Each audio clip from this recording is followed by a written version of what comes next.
कांग्रेस के अंदर election commission में जाते नहीं, क्योंकि इलेक्शन कमीशन का सेट ऑफ प्रोसीजर है। उनको आवेदन देने तो बात हो, इलेक्शन कमीशन में आवेदन देंगे तो इनको पता है कि इनके आरोप झूठे हैं, और आरोप झूठे हैं तो फिर इनके ऊपर फिर से कार्रवाई होगी। अभी नेशनल हेराल्ड में एक और एफआईआर हो गई अभी, और पक्का राहुल गांधी और सोनिया गांधी, वो जो उसमें यंग इंडिया कंपनी के जो शेयर हैं 38-38% के, वो उनके पास, और इलीगल मनी ट्रांसफर हुआ है, प्रोटेक्शन मनी लिया गया है, तो निसंदेह अब वो जेल जाने की तैयारी है। तो डर रहे हैं वो कि एक और ना डर जाए। अच्छा, जो राफेल के बारे में कहते थे, राफेल घोटाला हुआ या चौकीदार चोर है, तो राहुल गांधी जी ने माफी भी मांगी है। बंगाल में एसआईआर हुआ तो वो पूरा तहलका मचा देंगी, एसआईआर होने नहीं देंगी, वो केंद्र तक चली जाएंगी। उसको लेकर क्या कहेंगे? देखिए, मुझे लगता है कि जो ममता दीदी खुद शीर्षासन कर रही हैं। एक समय था जब ममता दीदी कहती थी कि जब वहाँ पर लेफ्ट की सरकार थी तो वहाँ घुसपैठिए थे। घुसपैठिए हटाओ, हटाओ और ये सारा चीज़ करो, और वहाँ जब एसआईआर हुआ तो वहाँ लगभग 26 लाख से ज़्यादा जो अपात्र नाम काटे गए थे। और ममता दीदी अब आज मुख्यमंत्री हैं, तो बार-बार वो ये विरोध कर रही हैं, क्योंकि इनको लग रहा है, एक तो क्या हुआ कि एसआईआर से जो वास्तविक जिनकी जो मतदाता हैं, जिनकी मृत्यु हो गई या किसी दूसरे राज्य में चले गए, तो ऐसे लोगों के जाने के कारण से जो अधिकतर नाम कट जाते हैं। तो अब वो नाम कट गए, तो जो उनका वोटर वोट वैसे ही कम हो गया। और दूसरी बात, वहाँ हड़कंप मचा हुआ है। वो क्या बॉर्डर वाला राज्य है, जहाँ पर बांग्लादेश से सीमा लगती है, और बांग्लादेश से सीमा लगती है तो वहाँ से क्या, जैसे कई लोग हैं बांग्लादेशी नागरिक हैं, जो बांग्लादेश की नागरिकता भी रखे हुए हैं, और वो भारत में आकर के भारतीय संसाधनों पे वो भारत के भी आधार कार्ड बनवा लिए।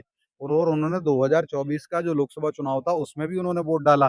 और कई ऐसे मतदाता वो साफ कह रहे हैं कि हाँ, हमने टीएमसी को वोट दिया था। टीएमसी के लोगों ने समर्थन करके उनके नकली आधार कार्ड, नकली वोटर आईडी ये सब कर दिए थे। अब टीएमसी को भी नहीं पता था कि 20 साल के बाद, हर 20 साल के बाद एसआईआर होता है, गहन मतदाता पुनरीक्षण होता है। तो एसआईआर हुआ तो उसमें जो जो बाहर से जो आए हुए हैं, जो इलीगल हैं, अवैध नागरिक हैं, जो घुसपैठिए एक तरह से कहेंगे, तो बॉय, आप देखिए भारत की सीमा पर भीड़ लगी हुई है। तो ममता बनर्जी की डर है, क्योंकि वो वोटर किसके थे, वो टीएमसी के वोटर थे, क्योंकि उनका आधार कार्ड, उनके वोटर आईडी वो सब टीएमसी वालों ने बनवाया था। अब टीएम वो स्वयं भी कहते हैं, अनेकों ने स्वीकारा। तो अब टीएमसी इसीलिए डरी हुई है कि एक तो वो वोटर पलायन कर रहा है जो बांग्लादेश का ऑलरेडी नागरिक है, और ऐसे कई और लोग हैं जो बॉर्डर पे अपने देश जाने के लिए वहाँ भीड़ लगी हुई है। और एक जो जिनकी मृत्यु हो गई, ऐसे जो जो मतदाता बाहर दूसरे राज्य में चले गए, तो उसके कारण भी ममता बनर्जी जो है भयाक्रांत है, डरी हुई हैं। और पिछले विधानसभा चुनाव में आप देखिए, जहाँ भाजपा की 4 सीट नहीं होती थी, 77 सीट आई थी विधानसभा में। तो लगभग 25 से 26 गुना वृद्धि हुई थी। 2600 गुना की वृद्धि के कारण अब अगर मान लीजिए, अब वो निसंदेह, और जिस प्रकार से भारतीय जनता पार्टी की नीतियाँ, सिद्धांत हैं, भारत प्रथम का जो भाव है, प्रधानमंत्री श्री नरेंद्र मोदी जी की जो 11 साल हो चुके हैं सरकार को, 15 साल के लिए केंद्र में भगवान रूपी जनता ने उनको आशीर्वाद दिया है। तो बार-बार एक से एक अच्छे-अच्छे सुधार करते जा रहे हैं, जिससे आत्मनिर्भर भारत हो रहा है। और भारत जब 100 शताब्दी मनाएगा तो वो एक हम विश्व के सिरमौर होंगे, विश्व गुरु होंगे, और अभी हम विश्व की चौथी बड़ी आर्थिक शक्ति बन गए हैं। तो इन सब के और रिफॉर्म, परफॉर्म और ट्रांसफॉर्म, जो प्रधानमंत्री भूतो न भविष्यति श्री नरेंद्र मोदी जी हैं, उनका मूल मंत्र है रिफॉर्म, परफॉर्म एंड ट्रांसफॉर्म। 11 साल में उन्होंने करके दिखा दिया। अच्छा, उसके चलिए कारण ये बंगाल की जनता बंगाल की जनता भी समझ चुकी है।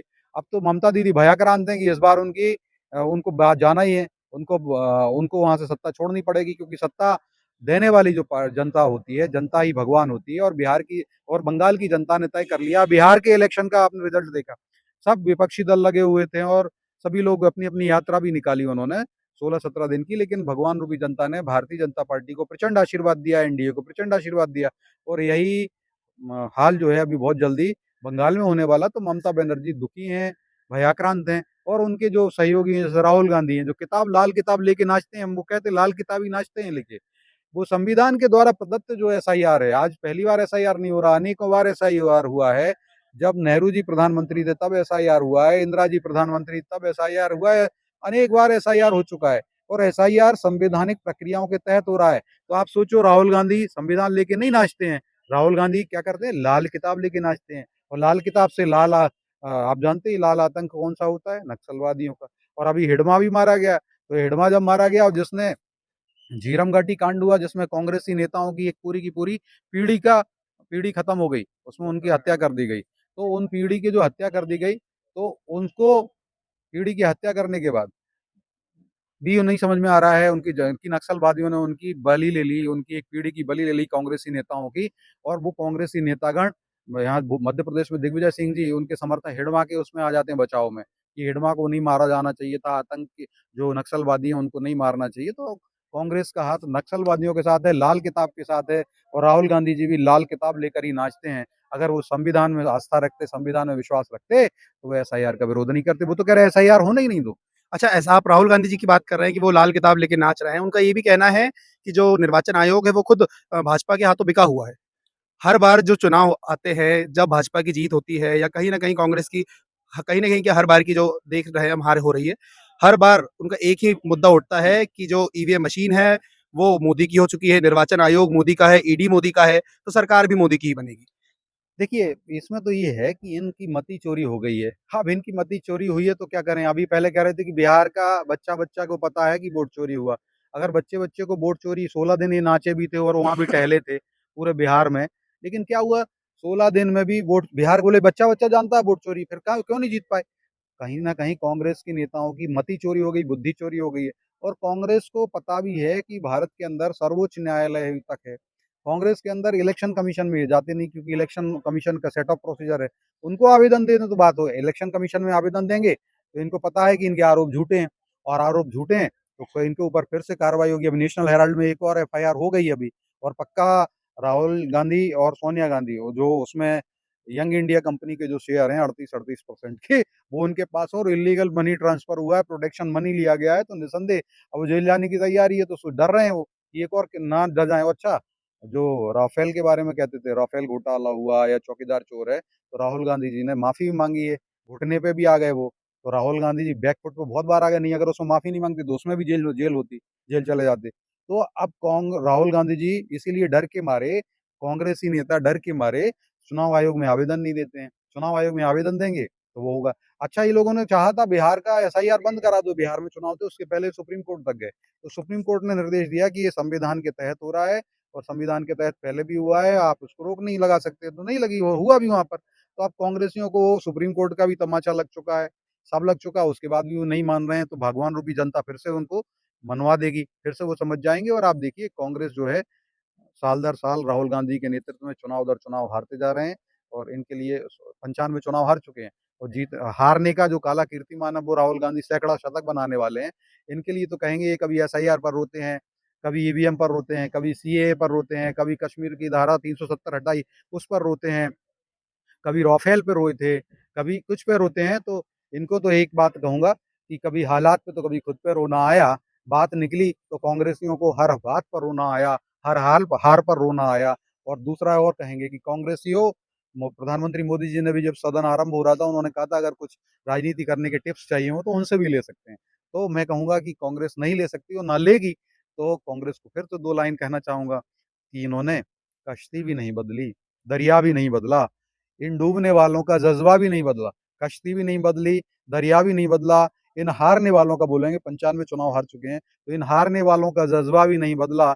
है शौक सफ़र ऐसा, है शौक सफ़र ऐसा, एक उम्र खोई इन्होंने। अब सोचिए 2004 से 2025 21 साल हो रहे हैं। है शौक सफ़र ऐसा, एक उम्र खोई इन्होंने, मंजिल भी नहीं पाई, रास्ता भी नहीं बदला। तो इनको कुछ नहीं सँभाल सकते। यस्य नास्ति स्वयं प्रज्ञा, शास्त्रम तस्य करोति किम, लोचनाभ्याम विहीनस्य दर्पणम किम करिष्यति। तो इनको कोई कुछ नहीं बता सकता, क्योंकि इनके जो ज्ञान रूपी चक्षु हैं वो फूट चुके हैं। अच्छा, जिहाद का भी मामला चल रहा है कि उनका कहना है कि जो भाजपा है, वो हिंदू-मुस्लिम का प्रोपेगेंडा पे काम कर रही है। हुँ, ठीक है? कि एक जहाँ हिंदू हैं, वहाँ हुँ। उनको मुस्लिमों से लड़ाने का काम कर रही है। लेकिन कहीं न कहीं अगर हम अपने प्रदेश की हमारे जो राजधानी भोपाल है, उसकी बात करें, कौन काम कर रही है? यहाँ की भाजपा, हुँ, यहाँ की अगर हम बात करें कि जो यहाँ के मुस्लिम्स हैं, उनका कहना है कि भाई यहाँ पे अगर हम एक सरकारी अस्पताल जाते हैं, तो वहाँ हमें किसी भी भेदभाव के बिना हमारा जो है वो देखिए, स्वास्थ्य का चिकित्सा चल हुँ, रही है, हम शिक्षा के क्षेत्र में भी कोई भेदभाव नहीं होता। तो इसको लेकर क्या कहेंगे? देखिए, मुझे लगता है कि यह बात क्लियर हो जाती है, जनता कह रही है और मुस्लिम बंधु कह रहे हैं कि भारतीय जनता पार्टी ने उनको घर दिए, उनको आयुष्मान योजना दिया, उनको उज्ज्वला कनेक्शन दिया, सब कुछ उनको देते जा रहे हैं। तो वो जानते हैं इस बात को, लेकिन कांग्रेस देखिए झूठ करती है। इंदौर की घटना क्या थी? इंदौर में तो साफ-साफ आया, जो लव जिहाद कर रहे थे, जो कांग्रेसी पार्षद था, जिसका नाम क्या था? अनवर डकैत। अनवर डकैत। अनवर डकैत स साफ-साफ कहा जा रहा है कि लाखों करोड़ों रुपए उसने जिहाद के लिए दिए, और क्या लव जिहाद और धर्मा वो किससे? हिंदू बेटियों को फँसाओ और उनको मुसलमान बनवाओ, विवाह करो। तो ऐसा काम कांग्रेसी नेता करते हैं, सिद्ध हुआ है। लेकिन कांग्रेस बताए, चुनौती के साथ पूछता हूँ मैं कांग्रेसियों से, कि जो कांग्रेस है झूठे आरोप लगाती है, क्या कार्रवाई की अनवर डकैत के ऊपर? आज भी अनवर डकैत कांग्रेस के अंदर है। और कितने महीने हो गए? कहानी को मतलब 5-6 महीने हो गए इस बात को, आधा साल होने को आया लगभग-लगभग, लेकिन कांग्रेस की भुजाओं में सामर्थ्य नहीं है, दम नहीं है, बाजुओं में निस्तेज हो पड़ी है, निर्बल हुई पड़ी है कांग्रेस। कांग्रेस सुप्तप्राय है, कांग्रेस मृतप्राय मानेंगे, क्योंकि वो कार्रवाई नहीं कर पाई। कार्रवाई इसलिए नहीं कर पाई, मृतप्राय नहीं, कांग्रेस तुष्टीकरण की राजनीति करती है, कांग्रेस करती है लव जिहाद की राजनीति। तभी तो अनवर डकैत को आज भी प्रश्रय दिया गया है, कि जो लव जिहाद करे रहा है, जो सरेआम हिंदू बेटियों को फांसने के लिए पैसे देता रहा, लाखों करोड़ों रुपए जिसने दिए, वो उस व्यक्ति को उन्होंने पार्षद भी बनवाया, उसको बहुत सारा सम्मान दिया, और साथ-साथ जब वो उस पे कार्रवाई करने की बात आई तो कभी कार्रवाई नहीं की। तो कांग्रेस ज़रूर भारत के अंदर लव जिहाद करा रही है। कांग्रेस हिंदू और मुसलमानों के बीच में बाँटने का काम करती है। कांग्रेस तुष्टीकरण की राजनीति करती है। भारतीय जनता पार्टी, प्रधानमंत्री श्री नरेंद्र मोदी जी भारत में, मध्य प्रदेश में डॉक्टर मोहन यादव जी संतुष्टिकरण की राजनीति करते हैं। सबका साथ, सबका विकास, सबका विश्वास, सबका प्रयास की राजनीति करते हैं। जिनके अब्बा यहाँ रहते थे, अब्बाजान यहाँ रहते थे, तो उनको समस्या क्या है फॉर्म भरने में? उनको फॉर्म भर दीजिए, फॉर्म भरेंगे, आप यहाँ वोट डालिए। और एसआईआर कोई किसी पार्टी का कार्यक्रम नहीं है, ना भाजपा का कार्यक्रम है, ना कांग्रेस का कार्यक्रम है।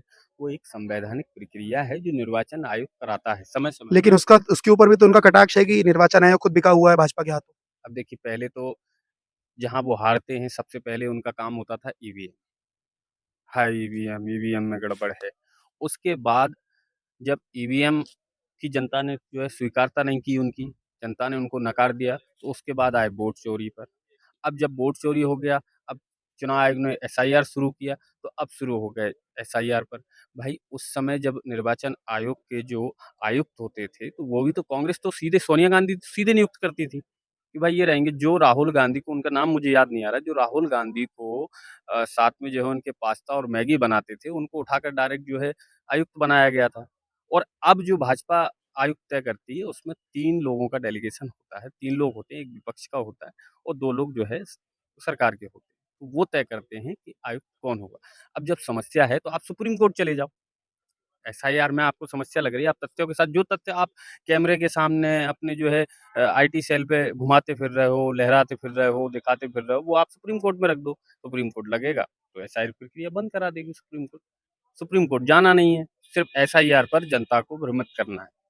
देखिए मध्य प्रदेश में इस समय 80% से ज़्यादा एसआईआर का काम, अभी तो मेरे हिसाब से 90% हो गया हो गया होगा। है। 90% लगभग काम हो गया है पूरा। लगातार जो बीएलओ हैं वो द्वार-द्वार जाके लोगों के फॉर्म्स एकत्रित कर रहे हैं, उनको भरवा रहे हैं, जो नहीं भर पा रहे हैं। पूरा काम चल रहा है, ये हम खुद भी देख रहे हैं, हमारे खुद के सभी के घरों में एसआईआर हो रहा है, आपके यहाँ भी हुआ है, मेरे यहाँ भी हुआ है, मैंने भी अपना फॉर्म भरा है। लेकिन इसको लेकर विपक्षियों को इतनी दिक्कत क्यों है कि भाई एसआईआर गलत हो रहा है, एसआईआर होना ही नहीं चाहिए? उसको लेकर दिक्कत इसलिए है ना, कि जो बांग्लादेश से रोहिंग्या जो घुसपैठिए हैं, वो 2.5 करोड़ के रूप में यहाँ आए, यहाँ बस गए और वोट देते हैं वो कांग्रेस को। अब वो वोट उनका कट रहा है, तो उनको समस्या हो रही है, पेट में दर्द हो रहा है। बंगाल का एक मामला सामने आया जिसमें मकान मालिक ने कहा कि जो लड़का है भाई मेरा बेटा नहीं है। उसने जबकि फॉर्म में जो है अपना पहले जो डॉक्यूमेंट हो उसमें जो है उसको अपना पिता बता रखा है। तो इन्हीं चीज़ों के लिए तो एसआईआर है। और एसआईआर में तकलीफ मुझे समझ ही नहीं आ रही कि किस टाइप से तकलीफ आ रही है विपक्ष को।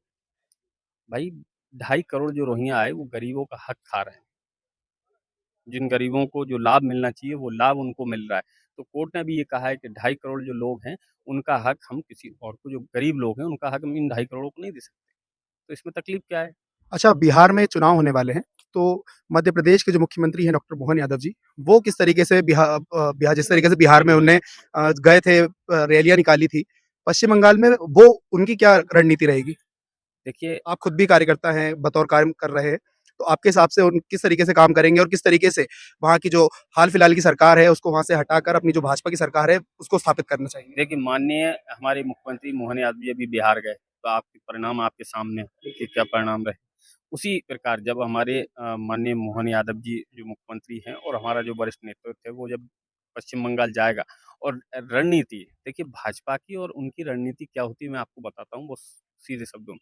एक वरिष्ठ पत्रकार हैं, उनका नाम मैं यहाँ नहीं लूँगा, आप सभी उनसे बखूबी जानते हैं उनको, तो उन्होंने अपने सोशल मीडिया पर लिखा कि मैं रास्ते से जा रहा था और मैंने जो है यूपी के एक सांसद को और एक पूर्व प्रदेश अध्यक्ष को और वर्तमान मंत्री को देखा, वो एक टपरी पर बैठकर जो है पानी पी रहे थे और लोगों से चर्चा कर रहे थे, धूल-मिट्टी में जा रहे थे। तो ये भाजपा की रणनीति है। भाजपा का ग्राउंड ज़ीरो पे जाकर। ग्राउंड ज़ीरो पे भाजपा का बड़े से बड़ा नेता, चाहे वो हमारे माननीय मोदी जी हों, चाहे वो हमारे माननीय गृह मंत्री जी हों, वो नीचे जो अंतिम व्यक्ति है उसके विकास के लिए सोचते हैं, उससे टच में रहते हैं कि भाई उसको क्या दिक्कत है, क्या परेशानी आ रही है, उन चीज़ों को समझते हैं। अब इस तरीके से नहीं होता कि आप बीच चुनाव में जो है अपना वोट अधिकार यात्रा का तय करो, आप एक रैली में जाओ, उसके बाद आप छुट्टी पे चले जाओ, इटली चले जाओ, विदेश भाग जाओ। फिर तो कहोगे ना कि चुनाव आयोग मिला हुआ है। भाई जनता मिली हुई है अच्छा, सरकार। एक मामले पे और मैं आपकी राय लेना चाहूँगा। देखिए, हाल-फिलहाल में दिल्ली में बॉम्ब ब्लास्ट हुआ था जिसमें डॉक्टर शाहीन, डॉक्टर उमर का नाम सामने आया है। वो जिस विश्वविद्यालय में पढ़ाते थे, अल-फलाह यूनिवर्सिटी जो फरीदाबाद में स्थित है, उसके चेयरमैन हमारे प्रदेश के मऊ ज़िले के हैं, उनका पुश्तैनी मकान भी यहाँ पर है, ठीक है? तो उस मकान को लेकर भी चल रहा था कि उस मकान को कुर्की करी जाएगी। हम खुद वहाँ पे गए थे, हमने भी ग्राउंड ज़ीरो से काम किया। वहाँ के जो आस-पड़ोस के लोग हैं, उनका भी कहना है कि हाँ, भई इनको तोड़ना चाहिए। लेकिन वहाँ पे अब भी कई मुस्लिम समुदाय के ऐसे लोग हैं जिनका कहना है कि भई ये घर जो है, ये जावेद अहमद सिद्दीकी के बाप का है, जो एक समय पे शहर काज़ी हुआ करते थे। तो ये घर नहीं टूटना चाहिए। उसको लेकर क्या कहेंगे? यही तो एसआईआर भी है कि घर बाप का है। तो ऐसे ही वोट भी तो बाप का था 2003 में कि नहीं था? वो भी तो बताइए।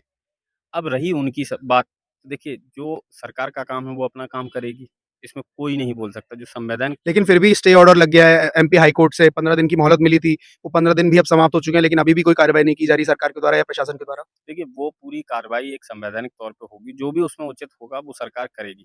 लेकिन ये जो मानसिकता है कि उन्होंने कुछ नहीं किया, देखिए उसमें जो है कितने लोगों की मौत हुई। मैं वही बात कह रहा था अभी कि भारत को अफ़ज़ल गुरु की नहीं, भारत को अब्दुल कलाम जी की ज़रूरत है। अगर इस भारत में ये भारत जो है अगर आप उसको धर्मनिरपेक्ष बताते हो, तो धर्मनिरपेक्षता में आपको अब्दुल कलाम बनना पड़ेगा, अफ़ज़ल गुरु नहीं बन के रह सकते आप। आप आप कहते हो वंदे मातरम, नहीं बोलेंगे हमारे शरिया कानून के खिलाफ। अरे भाई शरिया कानून के हिसाब से थोड़ी ना देश चलेगा। इधर आपको जब घर टूटता है तो आपको संवैधानिक प्रक्रिया चाहिए और इधर आपको वंदे मातरम बोलना है तो आपको शरिया चाहिए। ये दोगले चेहरे, दो मुँह नहीं चलेंगे। ये भारत है, भारत में संवैधानिक प्रक्रिया चलेगी, संवैधानिक तौर पर रहना पड़ेगा। और जो आप जिनका ज़िक्र कर रहे हैं, जो अल-फलाह यूनिवर्सिटी के जावेद अहमद सिद्दीकी। जावेद अहमद सिद्दीकी जी थे, वो आज नहीं तो कल उनको उनके जो उनका कार्य है, जो उनका दूषित कार्य कह लो उसको, उस पर उनको सज़ा मिलेगी, चाहे वो कुछ भी कर लें। सरकार अगर वो दोषी हैं, तो स्वाभाविक तौर पर कार्रवाई होगी, चाहे वो उनकी जो समर्थक हों वो मानें, चाहे ना मानें, और समर्थनों से देश नहीं चलेगा। देश बाबा साहब के संविधान से चलेगा। जो बाबा साहब लिख कर गए हैं कि आपने अगर हत्या करवाई है, आप उसमें सम्मिलित हैं, तो आपको उसकी सज़ा मिलेगी, चाहे आप कुछ भी करें।